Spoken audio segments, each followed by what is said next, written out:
ఉన్న బంగారాన్ని విడిపించి ఆ రోజు ఆన్లైన్ రేటుకే మేము కొంటాం. Sharma gold company. నమస్కారం, నేను మీ జాహ్నవి. మనతో ఉన్నారు ప్రముఖ జ్యోతిష్య వాస్తు పండితులు, జ్యోతిష్య వాస్తు శిక్షణ నిపుణులు, లలిత ఉపాసకులు బ్రహ్మశ్రీ నానాజీ పట్నాయక్ గురువు గారు.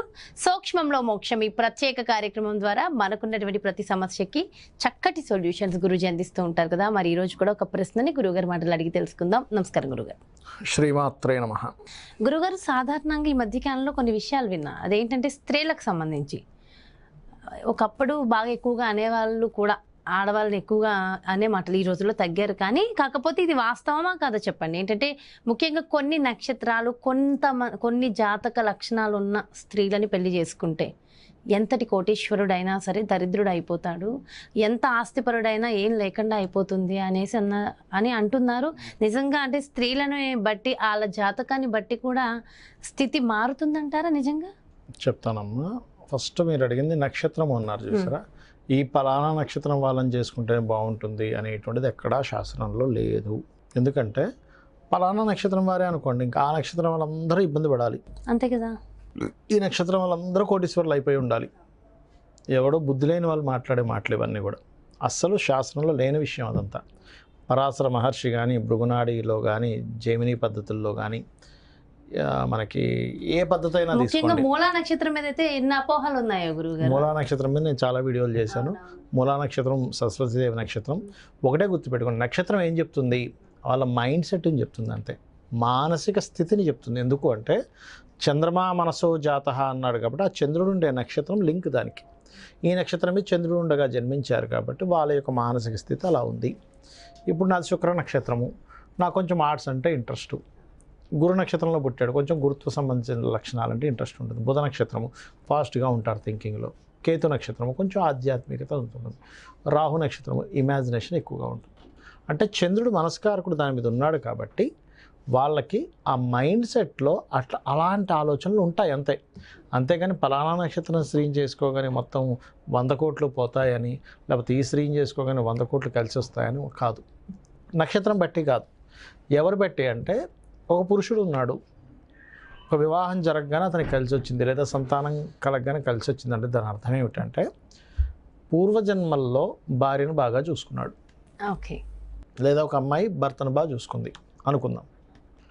బాగా చూసుకున్నందుకు అది పుణ్యంగా మారి ఈ జన్మలో వివాహం అవ్వగానే, అంటే ఏంటి, ఇతని జాతకంలో నక్షత్రం బట్టి కాదు, బాగా అర్థం చేసుకోండి. సప్తమ స్థానము అంటారు. జీవిత భాగస్వామి స్థానము ధనయోగంతో ముడిపడి ఉంటుంది. అయితే ఇక్కడ 2 రకాలు ఉంటాయి అందులో. మళ్ళీ ఈయన డబ్బుల కోసమే చేసుకునే జాతకాలు కొన్ని ఉంటాయి, చేసుకున్నప్పటి నుంచి డబ్బులు కలిసి రావడం ఉంటుంది. సో ఫైనాన్షియల్ కారకుడు వివాహ జీవిత భాగస్వామి కారకుడితో లింకప్ అయి మీ జాతకంలో ఉంటే మీకు వివాహం అయినప్పటి నుంచి యోగం ప్రారంభం అవుతుంది. ఒక అబ్బాయికి వివాహం అవ్వట్ల. ఎందుకు అవ్వట్లేదు అంటే అతనే కావాలని రిజెక్ట్ చేస్తున్నాడు. ఇంట్లో వాళ్ళు చూస్తున్నారు, ఇంట్లో వాళ్ళు చూస్తుంటే రిజెక్ట్ చేస్తున్నాడు. ఎందుకు రిజెక్ట్ చేస్తున్నాడు అంటే నేను ఇంకా సెటిల్ అవ్వలేదు కదా, సరైన జాబ్ నాకు లేదు, 2 నెలలు చేస్తే మళ్ళీ 2 నెలలు ఇంట్లో కూర్చుంటున్నా, నేను వివాహం చేసుకుని ఏం చేసుకోవాలి. ఇంట్లో వాళ్ళు మాత్రం ఏం కాదు అందరం ఉన్నాం కదా కానీ ఇచ్చేసి అంటున్నా. అబ్బాయి మాత్రం యాక్సెప్ట్ చేయట్లే. నేను జాతకం చూసి అయ్యారే వివాహం అయితే ధనయోగం కలిసి వచ్చే జాతకం అయ్యాను ఇదన్నా. అనగానే ఒకవేళ అలా అవ్వకపోతే అన్నాడు ఆయన. నేను అన్నాను అట్లా కాదు, నువ్వు చేసుకొని చూడు. ఇప్పుడు నువ్వు ఇంట్లో మీ నాన్నగారు ఆల్రెడీ గవర్నమెంట్ జాబ్ హోల్డర్, మీ మదర్ గవర్నమెంట్ జాబ్ హోల్డర్, నువ్వు ఉమ్మడి కుటుంబంలో ఉంటున్నావు, నువ్వు ఫుడ్ పెట్టలేవా? ఒక్క ముద్ద ఫుడ్ పెట్టలేవా అని చెప్పు. అమ్మ నాన్న ఉన్నారు కానీ నీకు ఉమ్మడి కుటుంబంలో ఉన్న మెయిన్ అది సపోర్ట్. అది సింగిల్గా ఉంటే దట్ ఈస్ డిఫరెంట్. ఒక ముద్ద పెట్టలేవా వచ్చిన అమ్మాయికి అంటే పెట్టగలం. మరి నువ్వు ఎందుకు భయపడుతున్నావు? అమ్మో నా ఉద్యోగం రేపు పొద్దున పోతే నాకు ముందే స్టెబిలిటీ ఉండట్లేదు కదా, ఏమి కాదు నువ్వు చేసుకో అన్నాక అమ్మ అంటే అతని జాతకంలో ఉంది జీవిత భాగస్వామి వచ్చినప్పటి నుంచి ధనయోగం రావాలి. ఆయన జాతకంలో 2 యోగాలు ఉండేవి. ఒకటి జీవిత భాగస్వామి వచ్చినప్పటి నుంచి ధనయోగము, సంతానం కలిగినప్పటి నుంచి వ్యాపార యోగం ఉందన్నమాట. ఉండేసరికి ఆయన జీవిత భాగస్వామి వివాహం చేసుకున్నప్పటి నుంచి ఈయనకు ఫైనాన్షియల్ గ్రోత్ పెరిగింది బాగా. అట్లా యోగం ఉంటుందమ్మా. అది నిజంగానే జరిగింది. దాని తర్వాత ఆయన వెరీ హ్యాపీ అతను. అంటే నేను అనేది ఏంటంటే కొన్నిసార్లు కొంతమందికి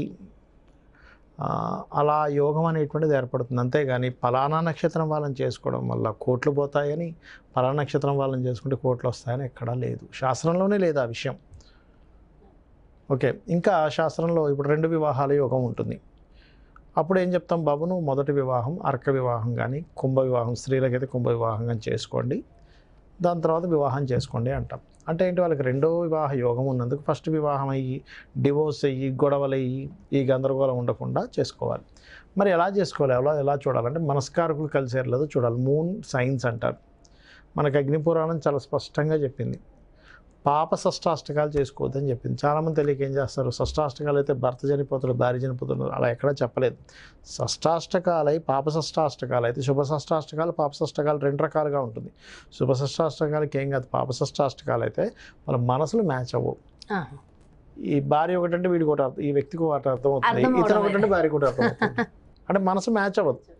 అంటే ఉదాహరణకి చెప్తాను చూడండి, మనసు మ్యాచ్ అయితే ఏంటి, మ్యాచ్ అవ్వకపోతే చెప్తాను చూడండి. ఇంచుకో చుట్టం వచ్చాడు, చుట్టం వచ్చాక ఇతను పాలు ఉన్నాయా అని అడిగాడు ఆమెని. పాలు ఉన్నాయంటే అర్థం ఏంటి, టీయో కాఫీ పెట్టి తీసుకురమ్మని. తెమ్మంటావా, పాలు ఏమైనా తెమ్మంటావా, ఇంట్లో ఉన్నాయి అంటే ఇంట్లో ఉన్నాయి నువ్వు ఇందాక అంటుంది ఆమె. కానీ దాని అర్థం ఏంటి, పాలు తీసుకొచ్చి కాఫీ పెట్టమని.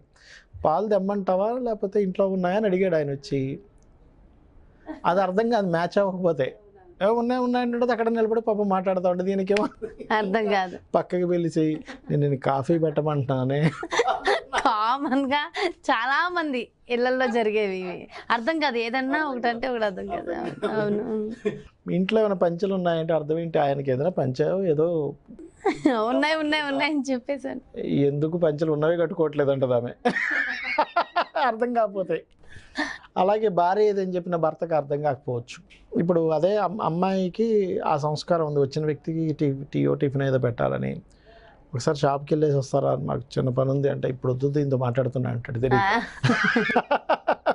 అలా చంద్రుడు మనస్కారకుడు కలిస్తే ఒకళ్ళ మనసులో ఒకరికి అర్థమవుతాయి, నమ్మకం పెరుగుతుంది. అది మూన్ సైన్స్.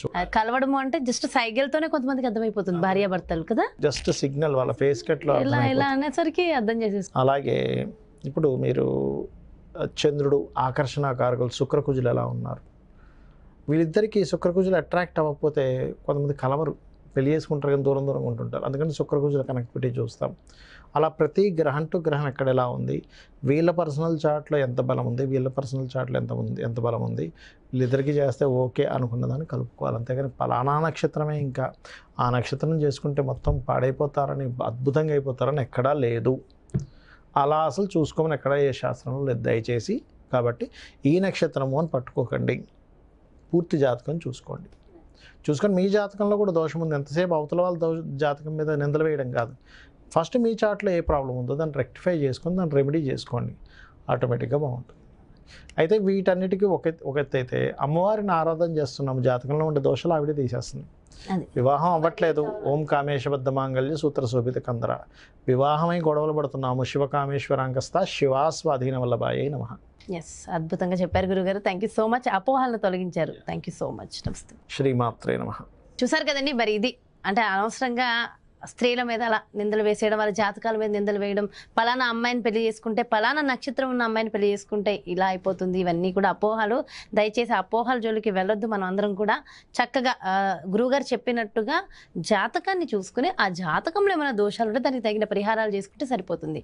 మరో ప్రత్యేకమైన కార్యక్రమంతో మళ్ళీ మీ ముందుకు చేస్తాను. మరి అదేవిధంగా మీ యొక్క జాతకానికి సంబంధించి కానీ, లేదంటే మీ ఇంటి వ్యాపార వాస్తుకు సంబంధించి కానీ గురువుగారిని సంప్రదించాలి, అపాయింట్మెంట్ కావాలి అనుకుంటే క్రింద డిస్ప్లే అవుతున్నటువంటి నెంబర్స్కి కాల్ చేయండి. నమస్తే.